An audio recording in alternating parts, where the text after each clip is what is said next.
Hei, anak muda, jangan kasih lihat ibu-ibu. Woi, woi, woi. Kalau kau kencing, tidak dapat air, nah bagaimana caranya? Kalau dalam hutan, kau ambil daun 3 lembar. Jangan kasih lihat ibu-ibu. Ambil daun 3 lembar. Daun pertama, gosok ke bawah. Jangan kasih lihat ibu-ibu, jangan lihat ibu-ibu. Daun kedua, ambil lagi, gosok ke atas. Ambil daun ketiga, gosok ke bawah. Begitu caranya gosok. Jangan kau gosok begini, tampak kotor. Dan ingat, sebelum kau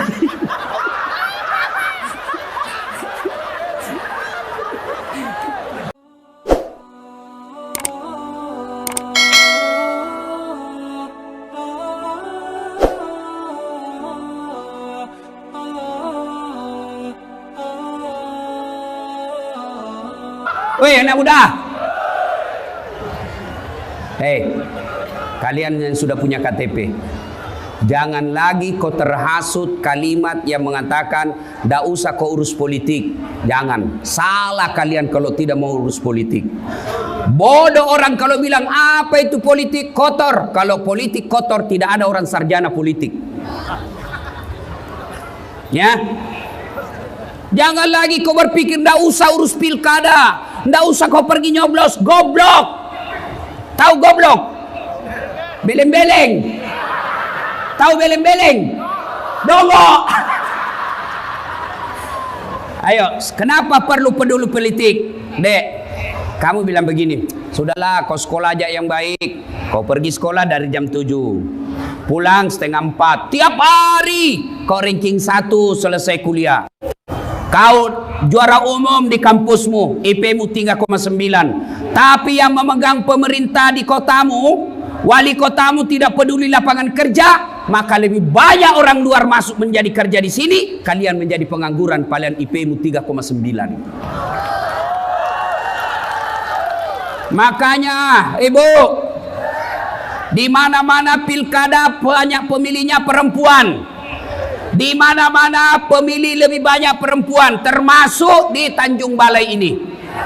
Ibu, mau memajukan kabupatennya? Mau anak-anaknya punya lapangan kerja? Jangan disogok ketika pilkada. Bisa Ibu?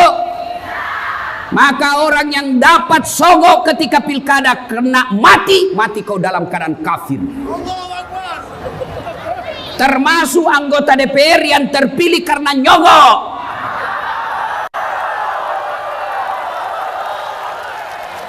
Ada begitu di Tanjung Balai? Banyak. Kau salah, kenapa kau pilih nyogok? Mestinya jangan kau pilih. Woi, Bu, woi. Nabi selesai perang Badar. Perang Badar. Ada sahabat meninggal. Sahabat yang lain yang hidup berkata, Allahu Akbar, dia masuk surga. Allahu Akbar, dia mati syahid. Allahu Akbar, bidadari di surga menunggunya. Nabi berkata, dia masuk neraka. Kenapa bisa masuk neraka ya Rasul? Dia membela agama Allah, dia mati syahid, berjuang bersama Rasul. Kok bisa masuk neraka ya Rasul? Nabi katakan, kau periksa kantongnya. Periksa kantongnya. Ternyata ada barang Baitul Mal yang ada di kantongnya yang diambil secara tidak halal.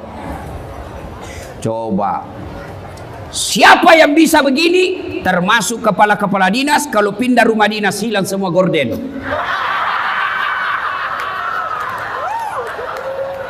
Yang ketawa orang serius ini bos.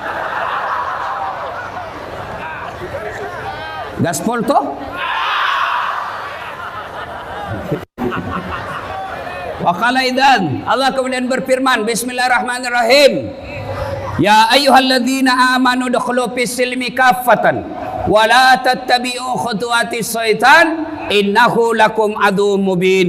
Wahai orang-orang yang beriman, masuklah engkau ke dalam Islam secara sempurna, bukan Islam pencitraan, bukan Islam pilkada, bukan Islam karena politik, tapi Islamlah secara benar. Hati-hati masyarakat kita, Banyak masyarakat kita ditipu oleh penampilan pencitraan. Ketika mau pilkada, solehnya itu politisi luar biasa. Pakai songkok, pakai gamis, pakai serban, Allahu Akbar. Tapi tidak pernah didapat di masjid. Bukan wali kota sini, bukan. Islamlah secara benar, dan janganlah engkau ikuti langkah-langkah setan, karena sesungguhnya setan itu musuh yang nyata bagi kalian.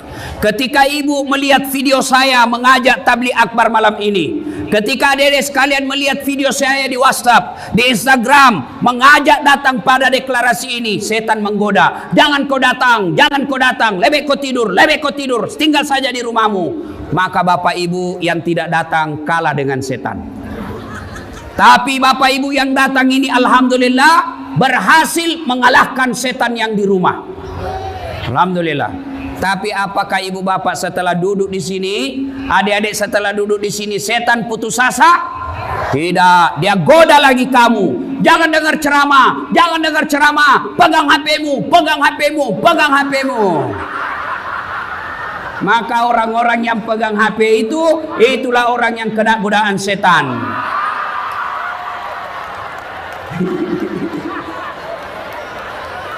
Kalau sudah tahu bahwa pegang HP saat ceramah godaan setan, masih dia pegang HP-nya, maka bukan godaan setan yang mengenai dia, tapi dia sudah jadi setan.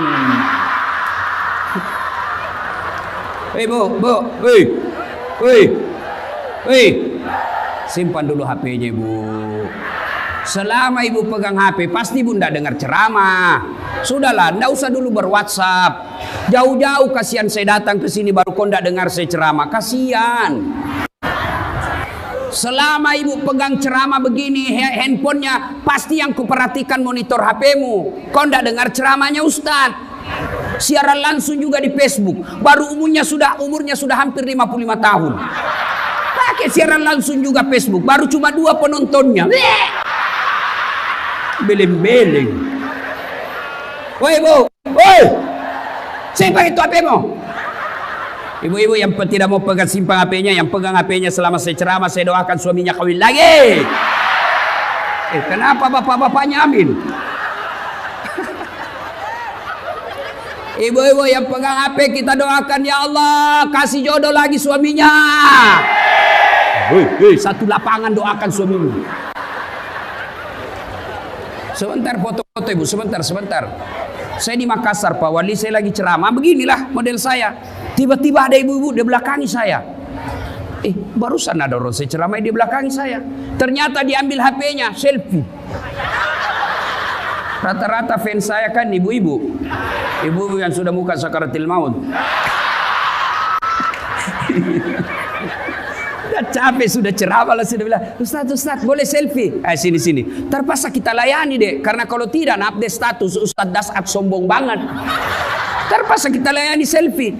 Sudah ulang Ustaz, kabur Ustaz, ulang lagi Ustaz, jelek Ustaz, dalam hatiku biar kau ulang 10 kali, namun kamu yang kabur.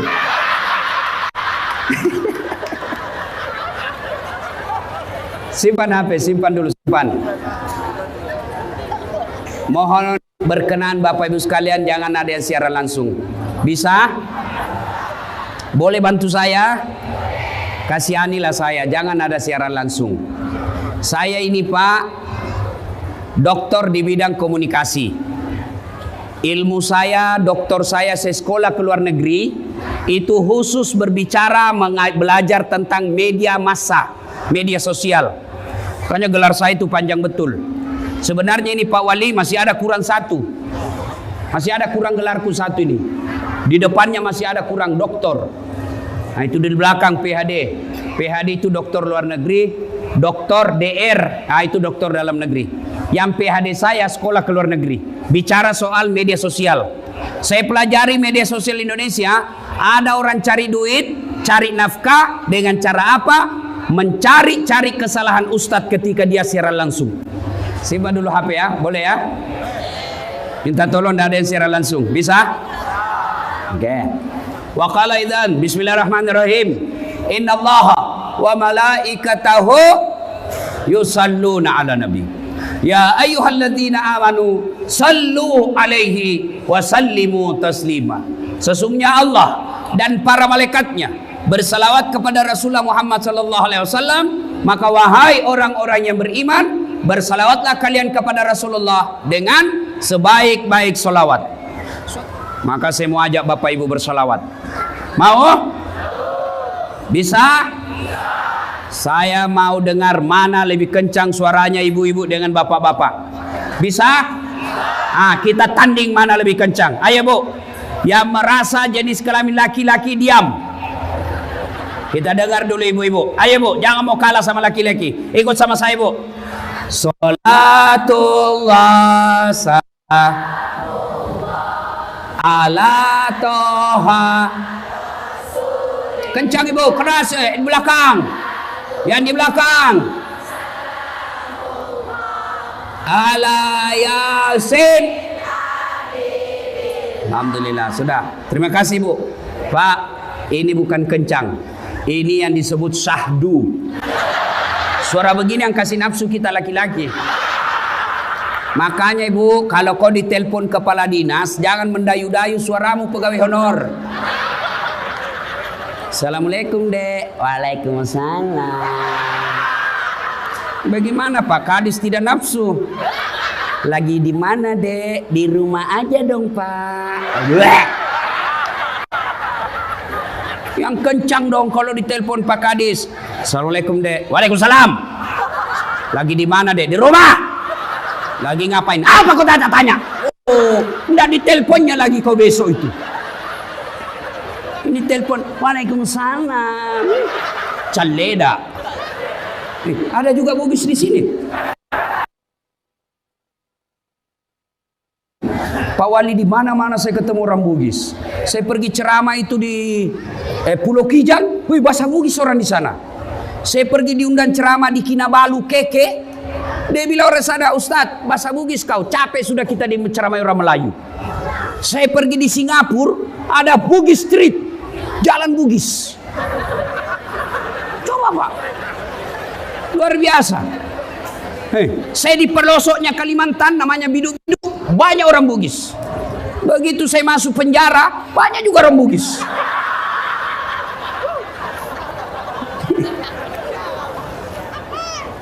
Ayo, ibu-ibu diam, kita dengar bapak-bapak. Ayo anak muda, adik-adik remaja, kencangkan suaramu. Buktikan bahwa kalian cinta kepada Rasul dengan berselawat dengan semangat. Ayo ikut-ikut.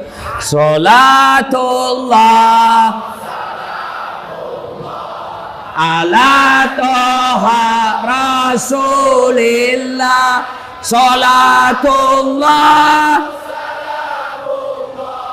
ala yasin. Terima kasih. Hai, Bapak Ibu diam, kita dengar ini yang di depan. Ini yang kepala dinas, Pak Kapolda ya. Kok diam, keras enggak suaranya nih? Gayanya aja nanti nih kita lihat. Ayo diam. Adik-adik, ibu-ibu diam. Ayo. Pak Dandim, jangan mempermalukan tentara. Yuk. Nah, sholat. Hai. Lobet. Itu mau poligami.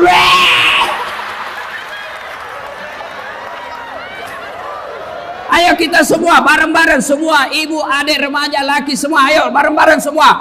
Salatullah salam ala toha salatullah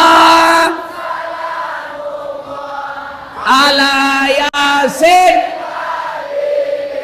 Alhamdulillah, terima kasih. Bapak Ibu, saudara-saudara sekalian, teristimewa yang kita hormati yang mengundang kita di tempat ini, Bapak Wali Kota Tanjung Balai beserta istri dan para muspida Forkopimda yang insya Allah dimuliakan dan dirahmati oleh Allah Subhanahu wa Ta'ala. Mohon maaf, saya tidak bisa sebut nama satu demi satu. Di samping karena keterbatasan waktu, juga yang sejujurnya karena saya belum tahu namanya Bapak. Halo Ibu. Nah, poin ceramah 1. Ibu-ibu, ada enggak yang senang dibohongi? Ibu-ibu, senang sama suami pembohong? Senang sama wali kota pendusta? Tidak ada orang suka pendusta. Adik-adik nih, ada yang senang dibohongi? Ada yang senang pembohong? Tuh, tidak ada orang senang pembohong. Bahkan pembohong sekalipun tidak senang sama pembohong. Dia bilang, jangan ke rumahnya tukang bohong. Padahal dia juga tukang bohong. Demi Allah, manusia saja dibohongi, Anda ada orang senang. Kita bohong saja sama, misal saya bohong sama wali kota tidak senang sama saya. Padahal gampang tobatnya. Saya datang wali kota, selesai kalau dia maafkan saya. Itu pun sudah tidak ada yang senang pembohong. Bagaimana pula kalau pembohongnya kepada Allah? Bagaimana pula kalau dia dicap oleh Allah pendusta agama? Apa yang dimaksud pendusta agama? Solatnya dusta, hajinya dusta, puasanya dusta, umrahnya dusta, bahkan bisa jadi sahadatnya Islamnya pun dusta. Siapa mereka? Ada dalam Al-Quran. Ada yang tahu surah apa? Kalau ada yang tahu saya kasih hadiah. Aduh, ada yang tahu? Mana tadi yang adik suci? Ada yang tahu surah apa? Kau sini saya kasih kau hadiah. Sini. Cepat. Biar kau jatuh lari juga. Ayo. Saya kasih kau hadiah, Dek. Sini. Cepat. Gagah memang. Tapi sebelum Bapak jawab ada passwordnya. Siapa namanya neneknya Ustadz Dasat? Gak tahu, Ustaz. Lain kali jadi pemuda Islam, jadi orang Islam, jawab saja mau salah atau tidak urusan belakang. Jangan langsung bilang tidak tahu, itu namanya tidak kreatif. Coba kau jawab, siapa namanya neneknya Ustadz Dasat? Bilang saja Abdul Latif, belum tentu mereka juga tahu. Surah apa? Surah Al-Ma'un. Al-Ma'un, apa artinya itu Al-Ma'un? Orang-orang yang berdusta. Pendusta agama. Maka Bapak dapat hadiah dari Dasat Latif. 50.000. Beda rasanya uang Ustadz dengan kepala dinas PU. Benar. Nah, dusta saja sama istri tidak senang. Ibu-ibu, ini buka-buka pembohong sama istri. Alasan rapat ternyata pergi merapat. Ya, karena kita laki-laki ini kan tergantung istri. Bagaimana kita tidak bohong kalau kita dijadikan kayak tahanan politik? Sedikit-sedikit menelpon, di mana kau Pak? Di mana kau?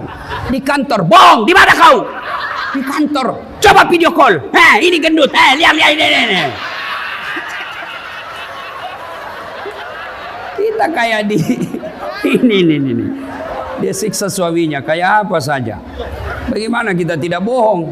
Sampai-sampai ada bapak-bapak, Pak, di Makassar ada ibu-ibu bilang, Ustaz, apa doanya supaya suamiku kuat jantungnya, tidak kena serangan jantung? Karena banyak sekarang bapak-bapak mati serangan jantung. Apa doanya Ustaz? Saya bilang, ibu tidak usah baca doa.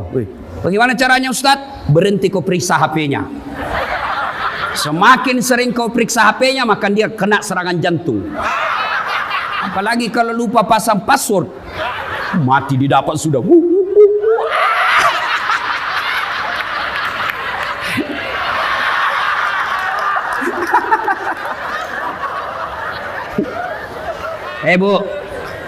tidak ada orang suka pembohong kan?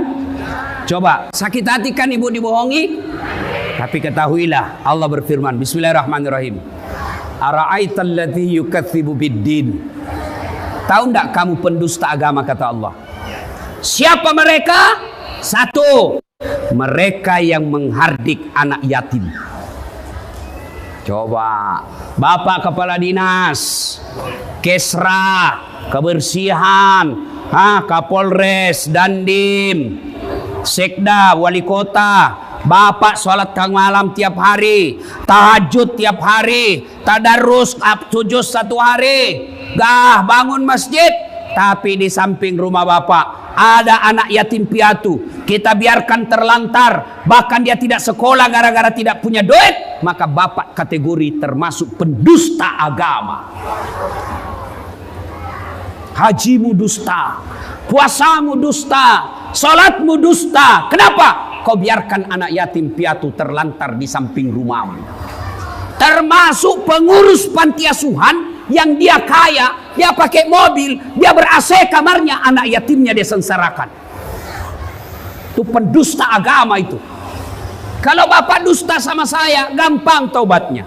Tapi kalau bapak dusta kepada pendusta agama ini, menelantarkan anak yatim, maka bapak termasuk kategori pendusta agama. Maka masjid yang banyak saldonya, karena ada itu masjid hobi, saldo kas 120 juta, karpetnya jelek, toiletnya banyak bau, sound systemnya storing, baru kita takbir Allah.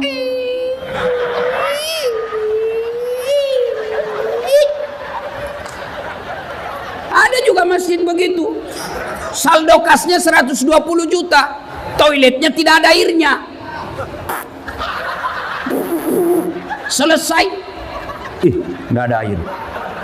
Mati, tidak ada air. Kalau kencing bisa dikasih begini.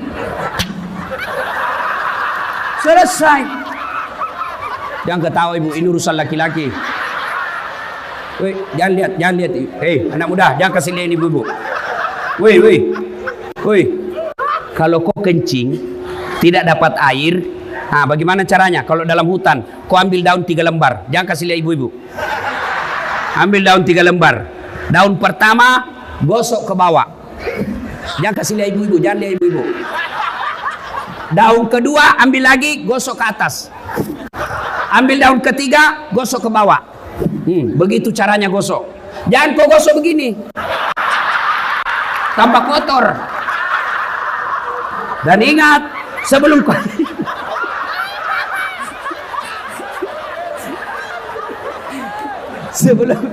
ingat itu daun, sebelum kau pakai itu daun, periksa dulu, siapa tahu ada ulat. Hancur kau beleng-beleng.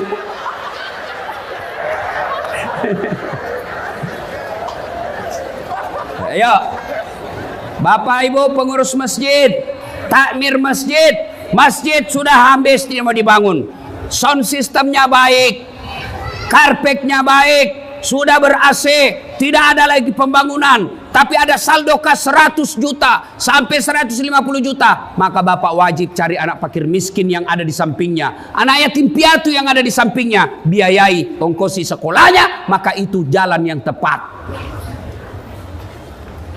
Maka tepat sekali wali kota mendeklarasikan pemerintah peduli anak yatim. Saya tanya Pak Wali, bagaimana idenya ini? Dia bilang, kan gampang. Kalau kita orang Islam, kalau Allah sudah sayang sama kita, kecil memakmurkan rakyat. Ya memang betul. Al-Quran menjelaskan, walau anna ahlal qura amanu wattaqau lafatahna alaihim barakatim minas sama'i wal ard. Apabila penduduk suatu negeri, penduduk Tanjung Balai beriman dan bertakwa kepada Allah, dia santuni anak yatim, dia sekolahkan anak yatim, dia hormati anak yatim, dia muliakan anak yatim, maka Allah turunkan keberkahan dari langit dan keberkahan dari dalam tanah. Itu janji Allah, bukan janji caleg. Kalau janji caleg deh, anda boleh kita dijanji surga, surga pun dijanjinya. Pilih saya, sama-sama kita orang Melayu. Ini kartu nama saya. Kalau saya menang, telepon saya 24 jam. Ini nomor teleponku. Begitu terpilih, dia ganti nomor HP-nya. Beling-beling. Bapak, Ibu, saudara-saudara sekalian, maka Pak Wali Kota kumpulkan kepala dinas, kumpulkan kepala bagian, kumpulkan para pegawai, paksa dia masuk surga. Lebih baik kalian pegawai negeri dipaksa masuk surga daripada kalian sukarela masuk neraka. Kan. Beda itu kalau wali kota punya perintah dengan ustadz. Coba kalau wali kota bilang, saudara-saudara kepala dinas, Siapa yang menyumbang untuk anak yatim? Langsung semua, 2 juta Ustaz, Pak Wali. Saya 3 juta Pak Wali. Saya 5 juta Pak Wali. Lalu Bapak kalau ada yang tidak ada yang ngomong, Bapak bilang sebenarnya banyak menjadi kepala dinas.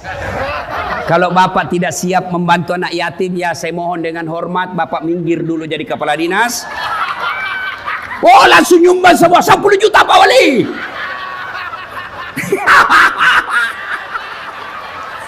Itulah yang disebut dipaksa masuk surga daripada kau suka rela masuk neraka. Wali kota diktator, masa dia potong seenak-enaknya? Itu agar kau masuk surga. Lebih baik daripada kau pakai pikaroke dan licik. Dilarang pakai pelat merah pergi pikaroke, dia ganti pelatnya pelat bodong. Dongo. Pergi panti asuhan. Kenapa ke panti asuhan? Itu yang dicintai Allah. Ada orang dia bilang lebih ke panti pijat. Kenapa panti pijat? Panti asuhan. Dia bilang sama saja Ustadz, sama-sama panti. Memang sama panti tapi beda cita rasanya dong. Kalau panti pijat, lengko pijat mengeras.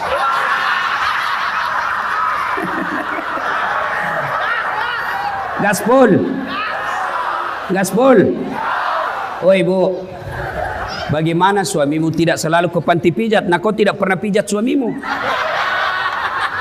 Pergi Jakarta naik pesawat bisnis kelas, sampai di rumah kelayanan kelas ekonomi. Bagaimana suami?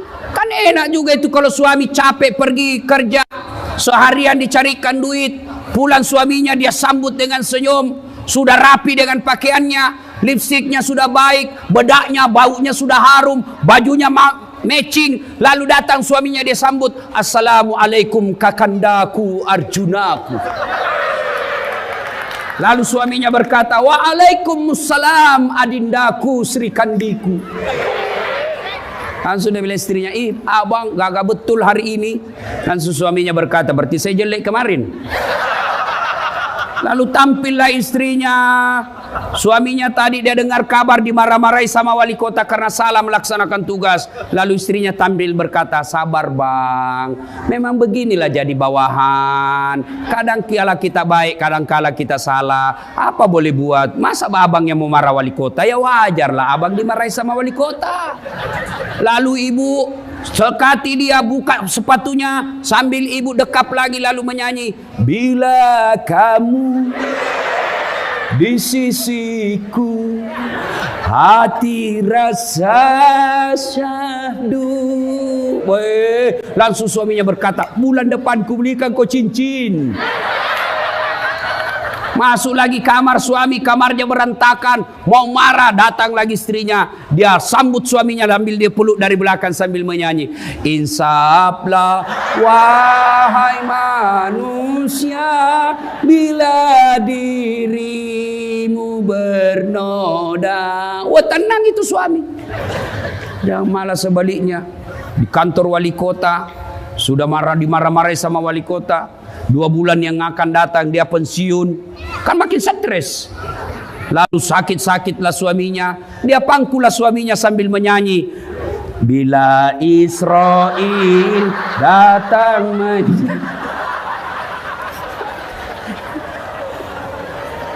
Hei Bu, woi, tahu salah satu amalannya Siti Khadijah, suaminya pergi, pulang, Khadijah sudah siap di rumahnya baskom. Apa isinya baskom? Air hangat. Begitu Rasul datang, suruh Nabi duduk di kursi, lalu Khadijah siapkan baskom di telapak kaki suaminya dengan air hangat diurut-urut suaminya. Subhanallah. Pantas Khadijah sudah wafat. Khadijah tidur bersama Aisyah. Nabi tatib berkata, rasa-rasanya ada Khadijah di jalan rumah. Rasa-rasanya trompas sandalnya Khadijah masih ada di sampingku. Aisyah cemburu, ya Rasulullah, kenapa sih Khadijah terus kau ingat? Saya tidur bersamamu tapi Khadijah di otakmu. Apa sih kelebihannya Khadijah? Kau nikahi dia sudah 2 kali janda. Dia lebih tua 15 tahun. Saya masih dalam keadaan perawan, lebih muda darinya. Ya Rasul, apa kata Nabi? Kau tidak bisa membandingkan dirimu dengan Khadijah. Khadijah adalah wanita yang paling menyayangi saya. Ketika tidak ada orang percaya, Khadijah yang tampil pertama kali sayang sama saya dan percaya sama saya. Lalu Khadijah selalu urut-urut telapak kakinya. Bahkan Khadijah ketika mau tidur suaminya, dia usap-usap rambutnya suaminya, Rasulullah Muhammad sallallahu alaihi wasallam. Mana ada suami mau selingkuh kalau dikasih begitu sama istri? Betul Pak Pol? Coba dengar Satpol PP bilang betul. Ini Satpol PP kan Pak, PTT, pegawai tidak tetap. 5 tahun kemudian TTP, tetap tidak pegawai.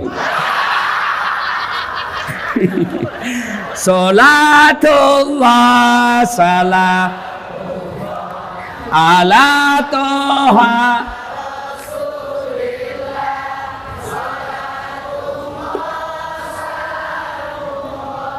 ala yasin. Supaya suami tidak ke panti pijat, maka ibu sambil urut-urut telapaknya, urut-urut betisnya, nasihati suami. Bang, abang ini kan punya rezeki berlebih. Alhamdulillah gaji kita lebih dari cukup. Proyek juga sudah jalan. Kontraktor juga banyak setorannya bang. Ada kontraktor di sini? Biasanya yang dekat-dekat wali kota itu umumnya kontraktor. Ada kontraktor. Pak Wali sekarang adalah gula. Namanya gula, banyak semut merapat. Tapi ketahuilah semut-semut yang dekat dengan Bapak hanya menginginkan gula yang ada di Bapak.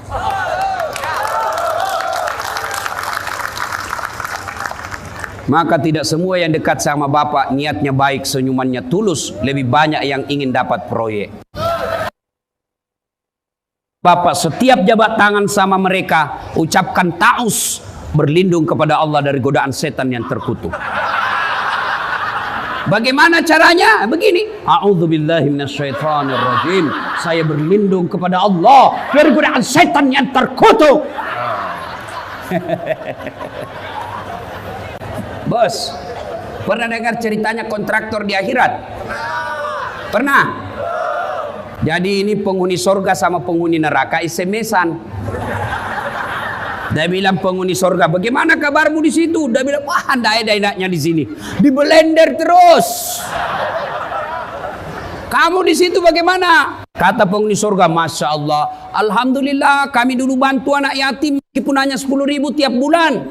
Saya masuk sorga sekarang, luar biasa ini di sorga. 1 laki-laki 7 bidadari mas bro, 7 bidadari. Kata dari neraka, berapa? 7 bos, 7. Pak, bapak yang tidak berani poligami, tidak usah cemas. Nanti di akhirat Allah sediakan 7. 7 bos.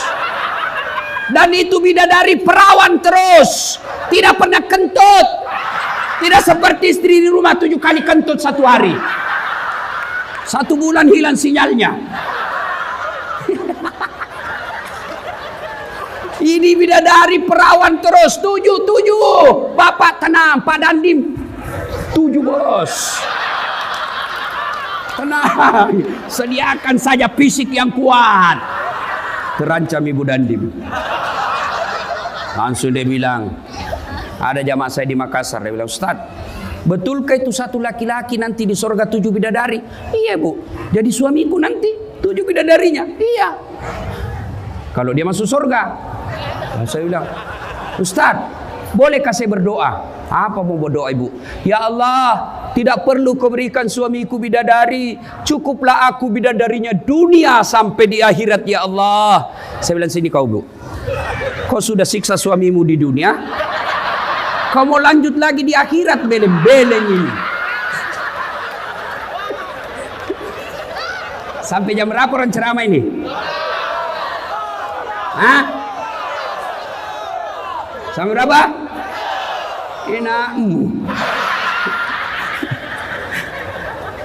Nah, lalu penghuni neraka berkata, bolehkah kami jalan-jalan ke situ? Boleh aja sebenarnya. Jadi bagaimana caranya? Kata penghuni neraka, gampang. Penghuni neraka kan kreatif, pandai cari jalan keluar. Dia bilang, bagaimana? Kami bikin jembatan dari neraka, kamu juga bikin jembatan dari surga. Kita ketemu di tengah. Bagaimana bos? Setuju? Ah, setuju. Idemu cerdas. Lelang proyek. Keluar pemenang tender. Waktu pekerjaan 3 hari. Hari pertama, jembatan dari neraka sudah selesai 50%. Hari kedua, selesai 70%. Hari ketiga, tuntas, efektif, dan efisien. Selesai. Sampai di tengah. Ini penghuni neraka dilihat, kenapa proyeknya dari surga belum mulai? Ini belum goyang-goyang proyeknya. Dia teriaklah dari neraka. Mas bro yang ada di surga, kami sudah sampai di tengah ini. Kamu kenapa belum goyang proyekmu? Kami sudah sampai sesuai perjanjian. Apa kata dari surga? Mohon maaf, bagaimana kami mulai? Kontraktor, pengawas, pemborong, panitia ada semua di situ.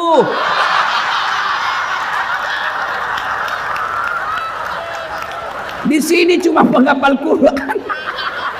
Gaspol? Gaspol?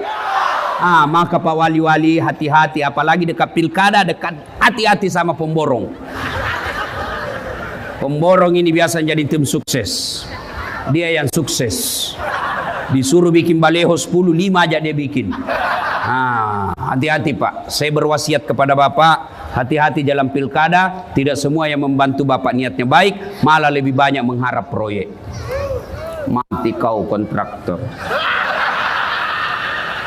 Langsung anggota dewan bilang, nyaman dong kami. Nggak ada di situ. Saya bilang, kau pernah juga dengar ceritanya anggota dewan di akhirat?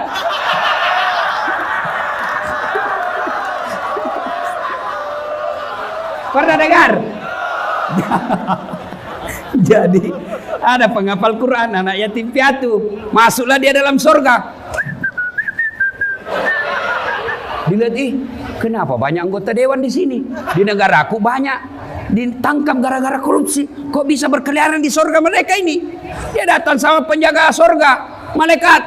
Kenapa banyak ini anggota dewan di sini? Negara saya banyak ditangkap gara-gara korupsi dan persinahan. Kenapa banyak di dalam surga? Kata malaikat, tidak usah aku ribut. Kenapa? Ini cuma reses. Sebentar lagi dia pulang ke tempatnya.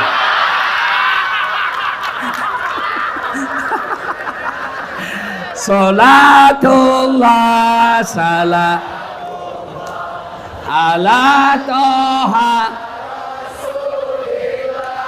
Salatullah ala yasin. Serius lagi. Pemda sudah deklarasi untuk menyantunin, menyayangi anak yatim. Bagaimana operasionalnya?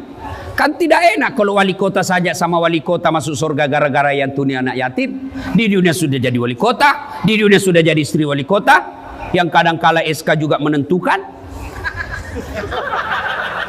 Biar bapak disayang sama wali kota. Kalau istrinya wali kota tidak sayang sama bapak, tidak jalan bos. Siap perintah. Nah, daripada bapak sudah di dunia wali kota, istri beliau istri wali kota di dunia, masuk lagi surga karena deklarasi anak yatim. Masa kita di dunia kita sudah miskin, rakyat jelata, tidak masuk lagi surga.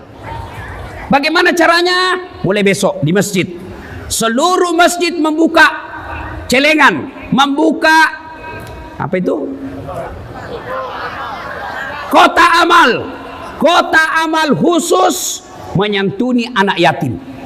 Jadi masyarakat yang mau datang menyantuni, wujudnya menyantuni. Kita malam ini sudah deklarasikan, maka wujudkan dengan cara apa? Yuk isi kota itu santunan untuk anak yatim. Mau 1 rupiah, mau 100 rupiah, mau 10.000, itulah yang Bapak bisa menyelamatkan diri Bapak. Kalau cuma kepala dinas yang santuni, anggota DPR yang ACC, maka hanya mereka yang dapat paspor masuk ke surga. Kalau Bapak tidak berpartisipasi, berarti hanya pemerintah nanti yang akan masuk surga, Bapak tidak dapat bagian. Bagaimana caranya? Mulai besok setiap masjid yang ada di Tanjung Balai bikin kota amal santunan anak yatim, deklarasi pemerintah menyantuni anak yatim. Nah, 2, pendusta agama membiarkan fakir miskin dan enggan membantunya. 3, karena waktu yang terbatas, termasuk pendusta agama. Siapa? Fawailul lil musallin, maka celakalah orang-orang yang sholat. Siapa orang sholat yang celaka? mereka yang lalai dalam sholatnya. Kenapa lalai dalam sholatnya, Ustadz? Satu, lalai dalam sholatnya, wudhunya tidak sempurna. Wudhu sambil menerima telepon. Ya, kau di mana? Dari tadi berapa harganya itu? Ya, ya terserah kau aja deh, tawar. Maka kalian wudhu. Kalau wudhumu tidak sah, otomatis sholatmu tidak sah. Maka sempurnakan wudhu. Siapa lagi yang mereka bisa lalai dalam sholatnya? Mereka yang tidak memperhatikan rukun-rukun sholat. Yang paling banyak kita lalaikan rukun sholat, apa itu? Tumaknina. Apa itu maknina? Istirahat sejenak. Orang Bugis bilang maki nyawa-nyawa, bernapas-napas sejenak. Kapan dipakai? Allahu Akbar, ruku. Subhana rabbil azim wa bihamdihi, 3 kali. Lalu usahakan bernapas dulu 1-2 kali tarekan, baru naik sami Allahu liman hamidah. Nah, biasanya kita banyak yang lalai dalam ini. Sami Allahu liman hamidah, angkat ini lurus ke bawah sambil bernapas. Rabbana lakal hamd. Napas 1-2 kali baru turun. Tapi apa yang kita praktek? Sami Allahu liman hamidah.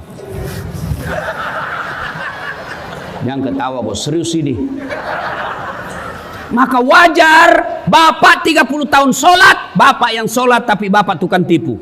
Bapak yang sholat tapi bapak suka makan barang haram. Bapak yang sholat tapi bapak yang pezina. Kenapa? Karena sholatmu tidak sesuai yang ajarkan Nabi. Ini kisah nyata waktu saya masih kuliah KKN. Waktu itu belum saya jadi ustadz. Saya baru kenal 1 hari kawan saya, anak teknik. Dia pakai baju takwa. Saya pikir, pasti anak pesantren. Kalau kau jadi imam, dialah jadi imam. Pas baca imam, baca Al-Fatihah masih lancar. Begitu dia baca surah pendek, dia baca Al-Kafirun. Dalam hatiku, cari penyakit ini. Dia bacalah itu. Wala antum abiduna ma a'bud, wala ana abidum ma abattum, wala antum abiduna ma a'bud, wala ana abidum ma abattum, wala antum abiduna ma a'bud, wala ana abidu. Saya sama teman saya sudah ke kodem, nyasar dia. Wala antum abiduna ma a'bud, wala ana abidum ma abattum, wala antum putar-putar dia. Wala antum abiduna ma wala ana abidum. Ini jengkel temanku, dia teriak, "Weh, kenapa itu tak putar-putar?" Dia bilang, "Ini imam, ini juga kupikir." Kacau sholat. Siapa yang salah? Siapa salah? Siapa salah? Imam. Ayo, ini kisah nyata lagi waktu saya SD, SMP di kampung. Sholat asar, sujud. Lama sekali imam. Kenapa lama sekali imam sujud? Tidak biasanya lama begini. Orang tunggu, tidak naik-naik kepalanya. Ada kawan saya, dia angkat kepalanya. Langsung teriak, "Woi, hilang imam." Ternyata ketika kita sujud, imam di depan melarikan diri keluar dari pintu samping. Bubar sholat. Selesai sholat, saya tanya, "Pak Imam, kenapa kau tinggalkan saf?" Dia bilang, "Saya kentut, nak." "Pak Imam, lain kali kalau kau kentut, kasih naik dulu kepalanya kita supaya dilihat kau keluar." Dia bilang, "Saya sengaja karena saya malu, kau tahu." Siapa salah? Siapa salah? Imam. Ini ala lagi Pak, penghafal Quran. Dia jadi imam, dia baca yang paling panjang. Hanya dia yang hafal Pak. Begitu lagi dia baca, tiba-tiba ada cicak jatuh hampir kena kepalanya. Kaget. Stres, dia lupa sambungan ayatnya. Dia ingat-ingat, tidak bisa. Apa sambungannya? Dia lupa betul. Lama hening satu masjid, tidak ada sama sekali suara. Tiba-tiba Pak Imam bilang, "Tolong bantu di belakang." Dia bilang, "Yang di belakang saya juga tidak tahu." Berteriaklah paling belakang. Dia bilang, "Kalau begitu ya sudah, Allahu Akbar." Siapa salah? Siapa salah? Imam. Ada lagi nih. Kan kadang kala ada imam itu dia balik-balik sunnah Nabi. Nabi katakan, kalau kau jadi imam, ringkaskan bacaanmu. Kenapa? Karena yang di belakang macam-macam. Makanya imam sebelum angkat takbir, dia akan berkata, salat jami rahimakumullah, luruskan dan rapatkan saf. Tujuannya apa? Kita mau lihat pasukan. Ibarat Kapolres inspeksi pasukan. Maka kata Nabi, ringkaskan. Kenapa? Di belakang ada orang tua yang sudah pensiun, tidak bisa lama berdiri, rematik. Naik lagi kepalanya, kasihan, belum selesai. Nah, jatuh. Ada barangkali Satpol PP yang pakai sepatu baru, dia lupa simpan baik-baik. Ada sepatu saya, baru dibeli 2 hari, hilang sudah sepatu. Ada ibu-ibu yang mau sekali kentut. Lamanya ini Pak Imam. Ada anak muda yang lupa ambil kunci motornya. Sudah hilang sudah motor saya ini motor. Makanya kata Nabi, kalau kau jadi imam, ringkaskan bacaan solatmu, itu sunnah. Ini ada imam balik-balik sunnah Nabi, dia jadi imam, la haula wala quwwata illa billah. Apa dia baca? Surah Al-Baqarah ayat 10 sampai 112. Dia husuk dengan bacaannya, kita husuk dengan hayalan. Kita mau ikut, tidak dihafal. Kita mau ruku, belum selesai, terpaksa kita baca semua pengumuman di dinding masjid. Keadaan keuangan Masjid Nurul Yamin, pengeluaran, saldo kas. Sudah habis satu papan dibaca, satu triplex dibaca, belum selesai imam, terpaksa pindah lagi ke kalender. Persatuan Guru Republik Indonesia cabang Tanjung Balai. Sudah selesai kalender, selesai pengumuman, belum selesai Pak Imam, bajunya lagi dibaca. Syahrial SHMH, calon wali kota 2 periode. Siapa yang salah? Siapa salah? Maka dalam Islam, siapa saja boleh jadi makmum. Mulai orang sadar sampai orang cerdas boleh jadi makmum. Tapi imam tidak boleh. Kenapa? Kalau salah imam, gagal jamaah kita. Salah imam, kacau jamaah kita. Maka hati-hati milih imam. Jangan milih imam karena duit. Jangan milih imam karena sekampung. 2020 yang akan datang hari ini, 2020 tahun ini, Kabupaten Kota Tanjung Balai akan milih imam. Hati-hati milih imam.